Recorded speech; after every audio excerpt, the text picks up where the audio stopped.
एक क्षण डोळे मिटा आणि अशी कल्पना करा, आज स्वामी तुमच्या घरी आलेत.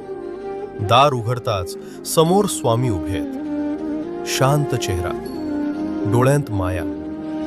ते आत येतात. कसलाही प्रश्न न विचारता तुमच्या बाजूला बसतात आणि हळूच म्हणतात, तू खूप काही सहन केलेस आणि तरीही तू उभा आहेस. हेच तुझं खरं सामर्थ्य आहे.